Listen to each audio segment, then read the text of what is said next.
만군의 여호와여, 주의 장막이 어찌 그리 사랑스러운지요.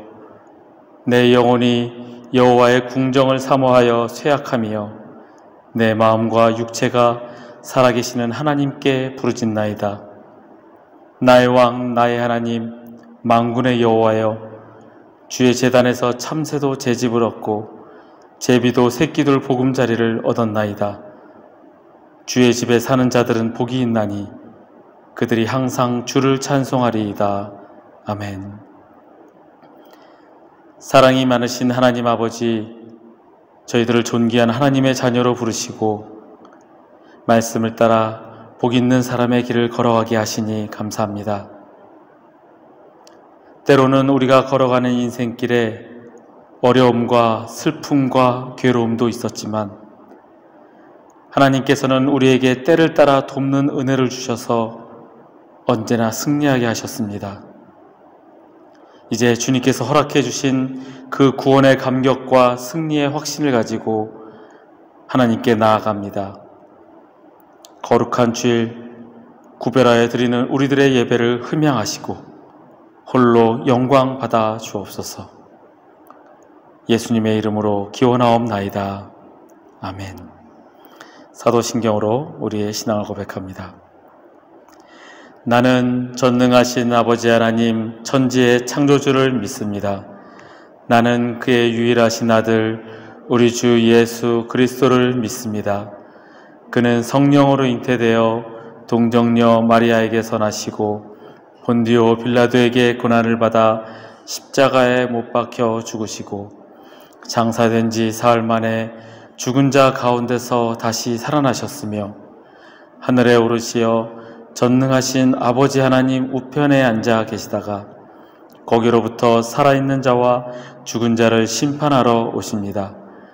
나는 성령을 믿으며 거룩한 공교회와 성도의 교제와 죄를 용서받는 것과 몸의 부활과 영생을 믿습니다. 아멘.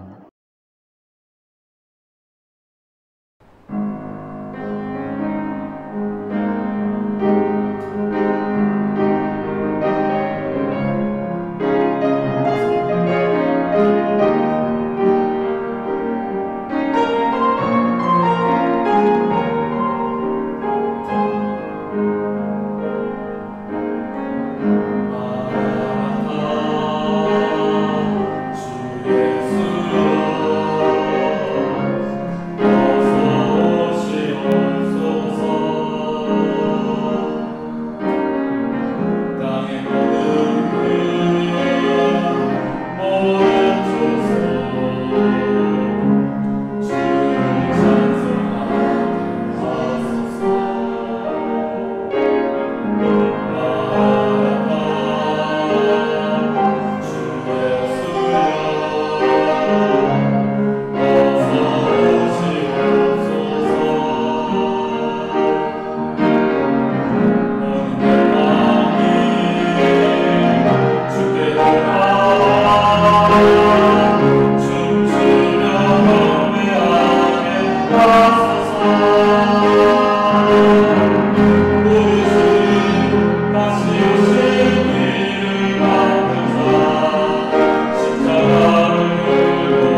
우리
내가 숨쉬는 순간마다 나를 지키시며 보호하시는 하나님, 그 은혜에 감사하며 이 시간 주님께 나와 예배를 드립니다. 주님, 우리가 오직 주님만 예배하는 자 되게 주님 인도하여 주옵소서.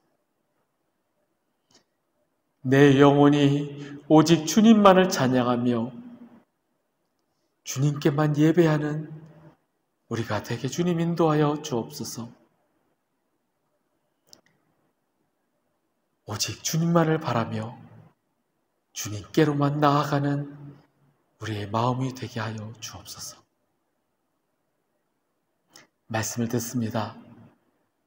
말씀을 듣는 가운데 깨닫게 하시고 그 말씀대로 살아갈 수 있는 힘을 허락하시고 성령님 우리를 도우셔서 늘 그리스도인으로 예수를 믿는, 예수를 따르는 제자로서의 삶을 살아가는 우리가 되게 주님 인도하여 주옵소서. 감사드리며 예수님의 이름으로 기도하옵나이다. 아멘.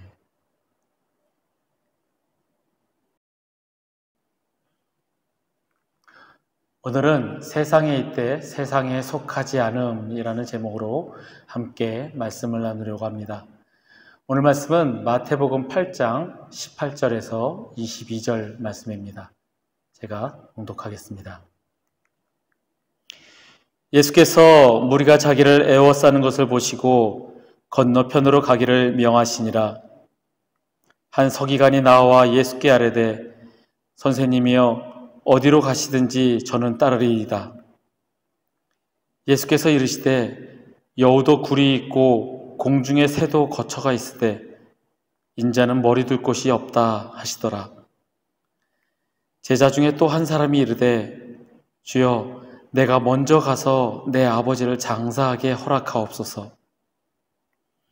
예수께서 이르시되 죽은 자들이 그들의 죽은 자들을 장사하게 하고 너는 나를 따르라.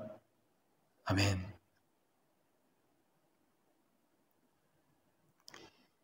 예전에 어떤 목사님이 페이스북에 쓴 글을 읽은 적이 있습니다.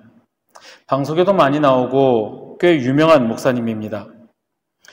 우연히 제가 그 목사님이 페이스북에 쓴 글을 읽고 그 글에 공감을 하면서 그분을 팔로우하게 되었고 이런저런 사소한 얘기부터 책 소개까지 많은 걸 제가 그분께 배우고 있습니다. 그분이 쓰신 글들을 보면 목회자답지 않은 말투, 그렇지만 현실을 그대로 반영하며 솔직하게 쏟아낸 글들을 보면 어쩔 때는 제 속이 다 시원해지기까지 합니다. 그분이 이런 글을 썼었습니다. 유명해지면서 정말 많은 곳에 설교를 하러 다녔다고 합니다. 큰 대형 교회부터 시작해서 시골의 미자립 교회까지 정말 가리지 않고 불러주는 곳이면 어디든지 가서 말씀을 전했다고 합니다.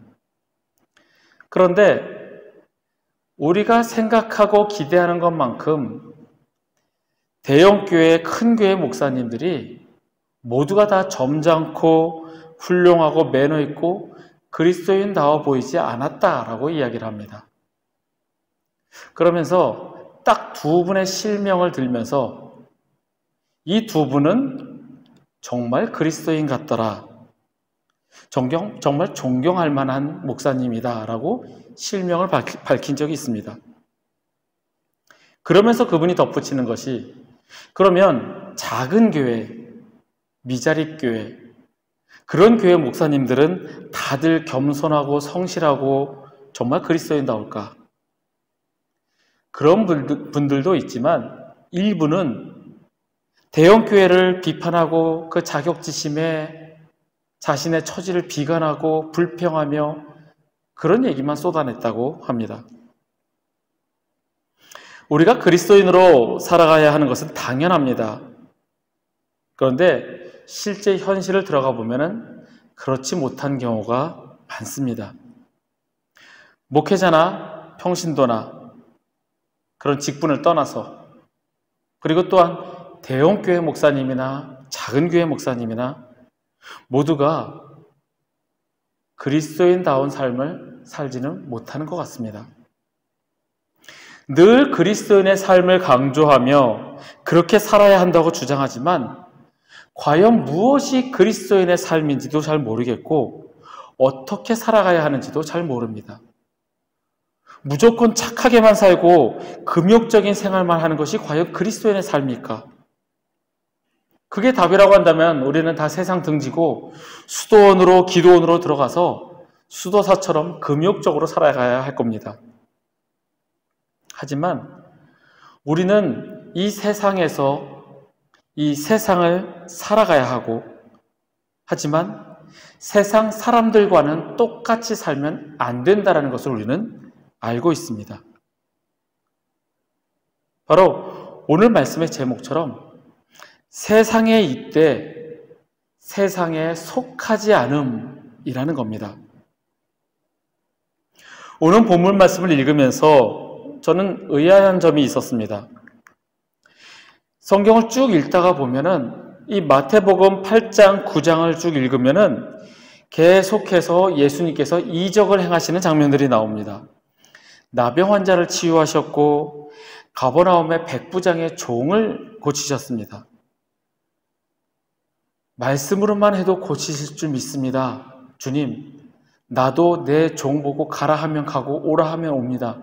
주님, 내 집은 감당하기 어려우니 말씀으로만 고쳐주십시오. 라는 그 백부장의 이야기에 예수님께서는 이스라엘 중 아무에게서도 이만한 믿음을 보지 못하였다 하시며 가라, 내 종이 나을 것이다. 그 말에 그 종은 즉시로 낫게 됩니다. 그리고 베드로의 장모의 열병을 고쳐주셨습니다. 그리고 풍랑을 잔잔하게 하시고 귀신 들린 두 사람에게서 그 귀신 떼를 돼지 떼에게로 보내고 9장에 이어서는 또 중풍병자도 고치셨습니다. 8장과 9장을 보면 계속해서 이적을 행하시는 장면이 나오는데 갑자기 중간에 오늘 말씀에 한 서기관이 주님을 따르겠다라고 선언하는 이야기, 그리고 바로 이어서 제자 중에 하나가 아버지의 장례를 치르고 가겠다라는 말에 예수님께서 너는 나를 따르라 라고 대답을 하십니다. 갑자기 뜬금없이 그 장면이 툭 튀어나왔다가 다시 또 이적을 행하시는 장면이 나오는 걸 보고 왜 갑자기 이 말씀이 나왔을까 생각을 하였습니다. 제가 가진 성경의 소제목으로는 따름의 진지성에 관하여 라고 되어 있습니다. 그리고 메시지 성경에는 내 본분은 삶이지 죽음이 아니다 라고 되어 있습니다. 따름의 진지성에 관하여, 이 소제목을 읽고 이 본문을 읽으면서 예수 그리스도를 따르는 제자로서의 삶에 관하여 묵상하였습니다. 서기관이나 제자 모두 주님을 따르기로 결심했다. 그리고 따르겠습니다 라고 한 사람이기 때문에 예수님께서는 그들을 데리고 다니시면서 뭔가 어떻게 다르게 하셨을까? 그래서 그 말씀을 앞뒤로 계속 반복해서 읽고 묵상하였습니다. 말씀을 함께 나누면서 주님이 주시는 음성을 깨닫기를 바랍니다. 주님은 우리가 예수 그리스도를 따르는 자, 제자, 그리스도인으로 살아가기를 원하십니다. 제자 중에 한 사람이 주님께 먼저 아버지를 장사하게 해달라고 허락해달라고 요청을 합니다. 그런데 예수님의 대답은 뜻밖입니다. 죽은 자들이 그들의 죽은 자들을 장사하게 하고 너는 나를 따르라. 부모님의 장례를 치르는 것이 과거나 지금이나 정말 중요한 일임에도 예수님께서는 너는 나를 따르라 말씀하십니다. 세상에서 살아가려면 세상 사람들이 하는 것과 동일하게 하며 살아가는 것이 당연한 이치입니다. 그것이 아마 세상에 있는 세상 사람들과 똑같이 살아가는 사람들일 겁니다. 그래서 부모를 공경하는 것은 단지 세상의 일뿐만 아니라 십계명에도 나오는 당연히 우리가 지켜야 할 부모를 공경하는 것, 바로 도리입니다. 그런데 주님께서는 어서 빨리 가서 장례를 치르라 라고 말씀하시지 않고 너는 나를 따르라 라고 말씀을 하십니다. 이 말씀을 읽으면서 어떻게 하면 영생을 얻을 수 있습니까? 라고 묻는 부자 청년이 생각났습니다. 내 소유를 팔고 너는 나를 따르라. 예수님께서 이렇게 말씀하신 것처럼 세상의 이치와는 좀 동떨어진 말씀을 하십니다. 예수님의 이 말씀이 너희는 세상에 있되 세상에 속하지 말아라 라는 말씀으로 저에게 들렸습니다. 세상 사람들과 똑같이 살아가는 것이 아니라 세상을 등지고 살아가는 것이 아니라 세상에 있되 세상에 속하지 말아라 라는 말씀으로 들렸습니다. 우리가 이 세상에서 그리스도인으로 살아가기 위해서 세상을 등지고 수도원으로 들어가서 수도사처럼 사는 것이 아니라 세상에서 살면서 세상 사람들과 똑같이 살아가는 것이 아니라 그리스도인으로서 살아가는 것이 무엇인가를 한번 말씀해서 보고자 합니다. 제자로서, 예수 그리스도를 따르는 제자로서 어떻게 살아가야 하는지를 생각하게 합니다. 우리가 세상을 살아가면서 그리스도인으로서 살아가면서 하나님의 명령 3가지에서 한번 그것을 찾아보고자 합니다. 첫 번째는 일입니다. 일하지 않는 자는 먹지도 말라라고 말씀하셨습니다. 데살로니가 후서 3장 10절에 너희에게 명하기를 누구든지 일하기 싫어하거든 먹지도 말게 하라 했더니 라고 말씀하셨습니다. 하나님께서 아담과 하와를 창조하시고 노동을 해야 살 수 있게 하셨습니다. 즉 일은 하나님의 명령입니다. 그리고 당연히 사람들은 일을 해야 먹고 살 수가 있습니다. 물론 금수저로 태어난 사람들, 그런 사람들은 일을 안 하고 먹고 살 수도 있겠죠. 하지만 우리는 보통의 사람들은 일을 해야 먹고 살 수 있습니다. 그리고 그 일은 하나님의 명령입니다. 우리만 일하는 것이 아니라 성삼위 하나님께서도 일을 하셨습니다. 우리를 구원하시기 위하여 성삼위 하나님께서는 협동적으로 일을 하셨습니다. 성부는 구원의 계획을 세웠고 성자는 이루셨으며 성령은 그 구원을 적용하신다. 그러면 하나님께서도 일을 하시는 것처럼 하나님의 명령인 그 일을 우리는 해야 하는데 과연 어떻게 일을 해야 그리스도인다운 걸까? 만약에 일을 해서 돈을 잘 버는 게 목적이라고 한다면 수단과 방법을 가리지 않고 돈을 벌면 됩니다. 다른 것 다 없이 돈만 많이 벌면 됩니다. 돈이 목적이라면. 만약에 10억 원을 준다면 죄를 짓고 감옥에 들어가도 괜찮은가? 라는 그 질문에 초등학생은 23%, 중학생은 42%, 고등학생은 57%가 긍정적인 답변을 하였습니다. 점점 자랄수록 돈을 더 중요하게 생각하라고 돈을 얻기 위해서라면 죄를 지어도 괜찮다라는 생각이 커집니다. 성인이면 더 하겠죠. 감옥에 들어가서 고생하는 것쯤 버티면 되는 거지. 그 죄를 짓는다라는 것이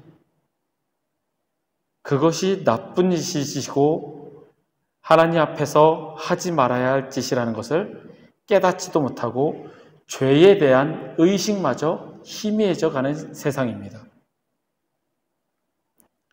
그러면 돈만을 버는 것, 그것이 일의 목적은 아니라는 것은 우리가 알게 됩니다. 다시 한번 그 질문을 돌아가 보면 일하는 것이 하나님의 명령이고 하나님의 명령을 그리스도인으로서 어떻게 수행해야 하는가 답을 찾자면 올바른 일이라면 그 일은 우리를 이타적으로 만들 거라는 사실입니다. 즉 내가 하는 이 일이 남을 유익하게 하고 남을 섬기며 남들에게 베푸는 삶이 된다면 그 일은 그리스도인으로서의 일이라는 겁니다. 즉 예수님께서 명령하신 내 이웃을 내 몸과 같이 사랑하라, 그 말씀이 실현되는 것이 바로 그 일입니다. 일의 목적이 단지 나와 내 가족만을 위한 것이고 우리가 이 땅에서 편안히 걱정 없이 잘 살고자 함이라고 한다면 그 사람은 세상에 속한 사람입니다. 하지만 그 일의 목적이 그리스도를 위함이라면, 주님의 명령을 실천하는 것이라면, 주님의 명령대로 남에게 유익을 주고 남에게 베풀며 남을 섬기는 그 삶이 되는 것이라고 한다면 우리는 세상에 있되 세상에 속하지 않은 그리스도인의 삶을 살고 있는 것입니다. 두 번째는 결혼과 가정입니다. 그리스도인으로서 주님의 제자로서 살아가는 일은 가정에서부터 시작이 됩니다. 예전에 어떤 형님과 이야기를 한 적이 있습니다. 참 착하고 신앙이 좋은 형님이었습니다. 그런데 얘기를 하다 보니 이 형님이 이혼하신 분인 것을 알게 되었습니다. 그러면서 본인의 이야기를 쭉 하는데 이 형님은 부모님으로부터 신앙을 물려받지 못했지만 주님을 깊이 만나게 되고 그래서 주의 복음을 전하는 선교사가 되기 위한 꿈을 갖고 있는 형이었습니다. 그래서 결혼할 때도 학교 기독교 동아리에서 만난 한 자매와 결혼하게 되었습니다. 그런데 이 자매가 이 결혼한 이 형님의 부인이 툭하면 기도한다고 집을 나가서 친정을 가버리는 겁니다.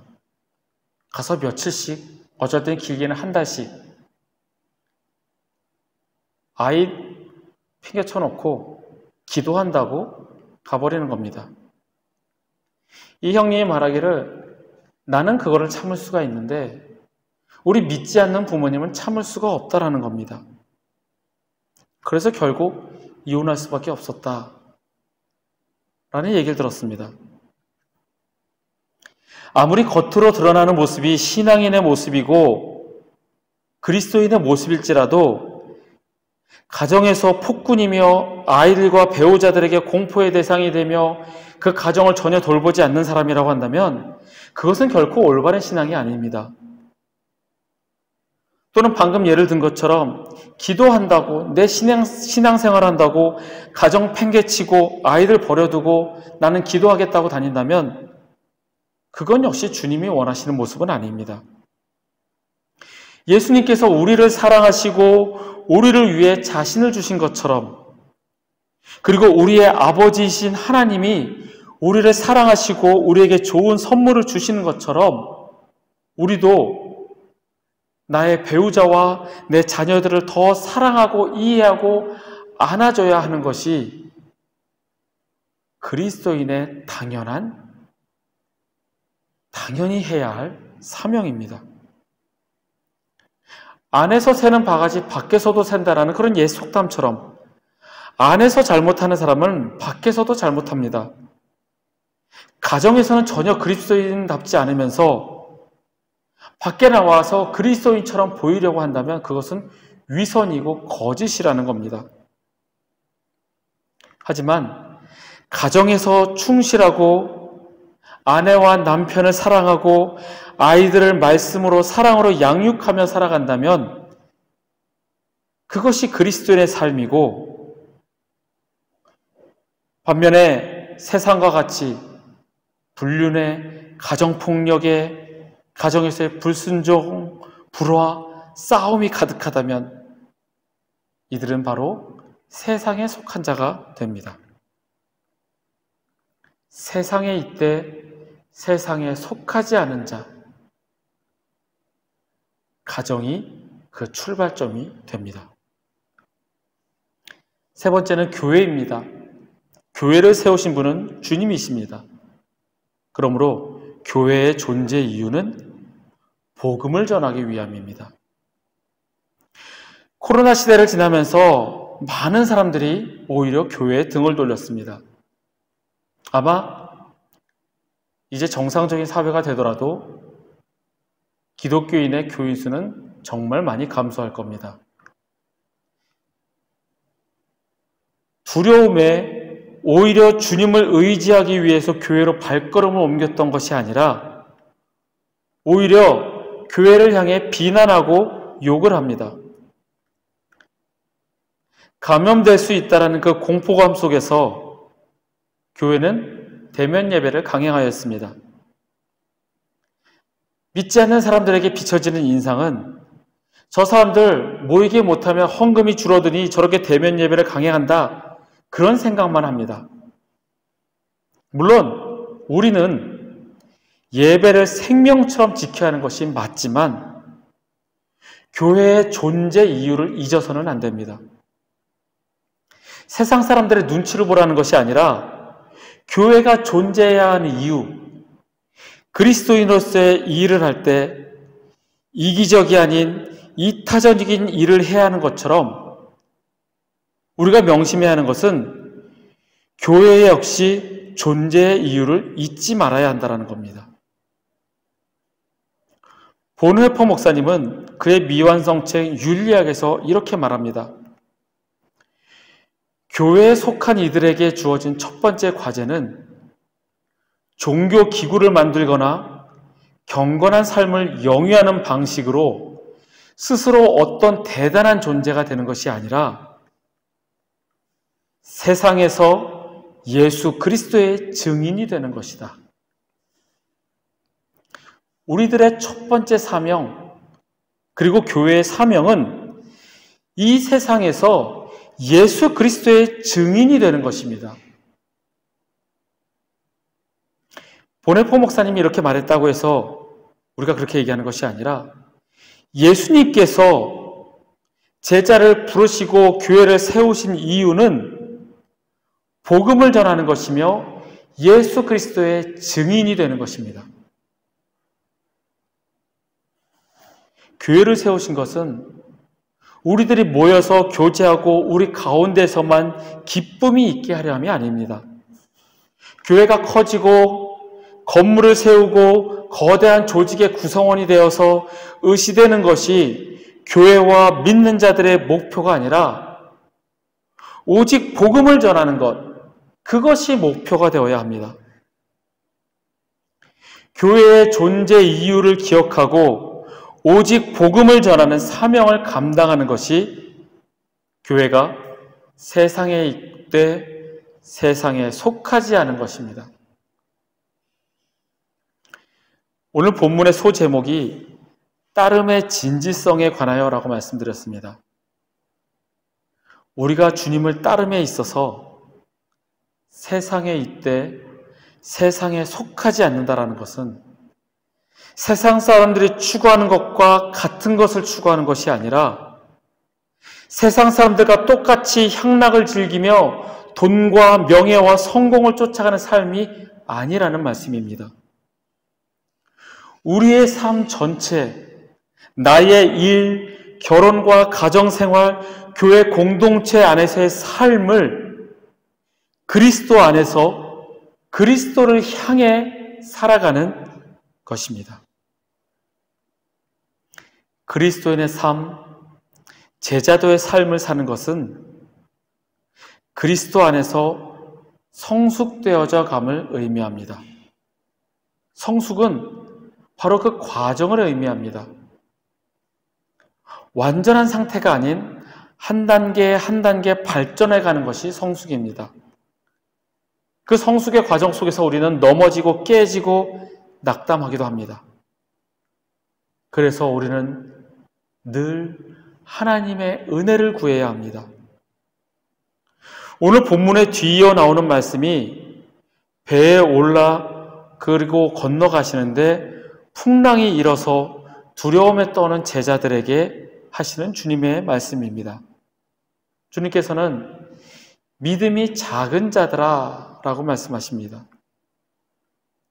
주님을 따르겠다고 하던 일과 가족을 버리고 예수님을 따랐지만 풍랑이 있는 그 죽음 앞에 두려움에 떠는 이들에게 예수님께서는 믿음을 말씀하십니다.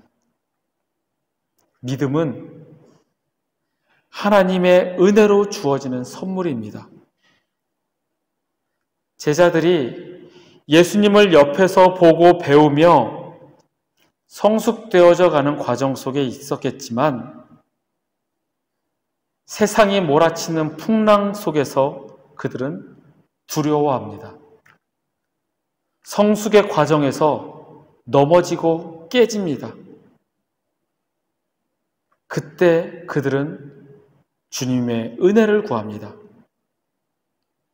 제자들과 같이 우리도 하나님의 은혜를 구하며 말씀과 같이 주님이 함께 하시면 그 일던 풍랑도 잔잔해지는 것처럼 불가능할 것이 없음을 믿는 그 믿음이 우리에게 있어야 합니다.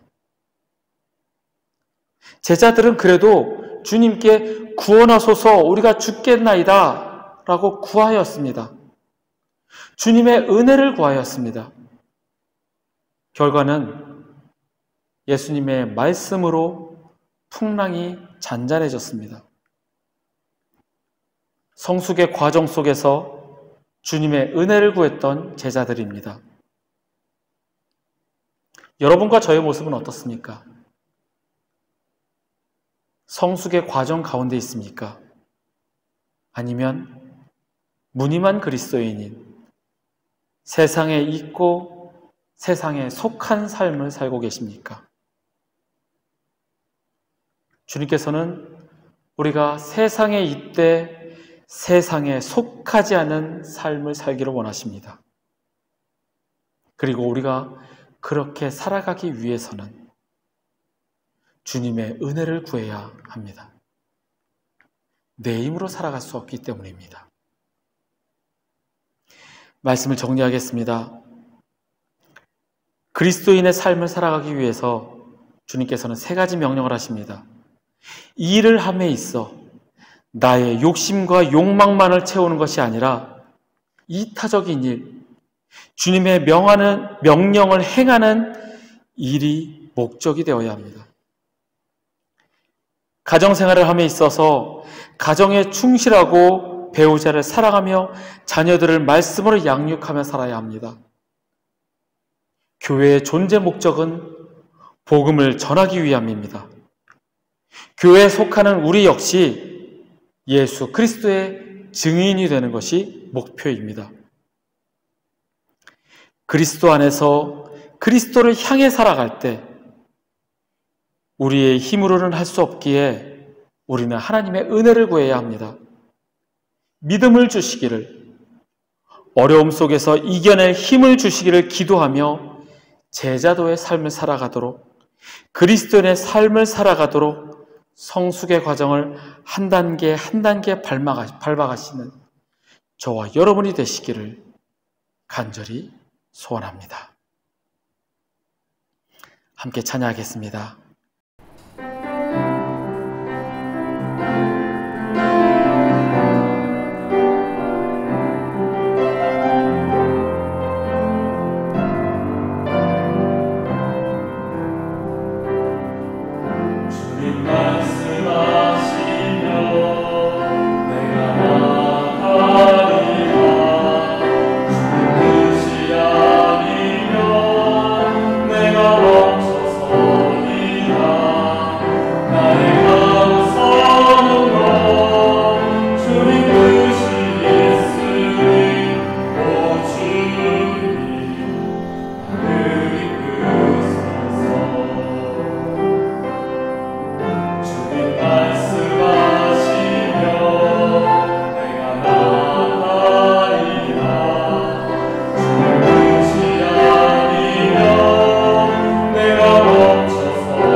기도하겠습니다. 하나님, 우리가 주님을 따르는 제자로 그리스도인으로서의 삶을 살아가기를 원합니다. 세상에 있되 세상에 속하지 않은 삶을 살아가기를 원합니다.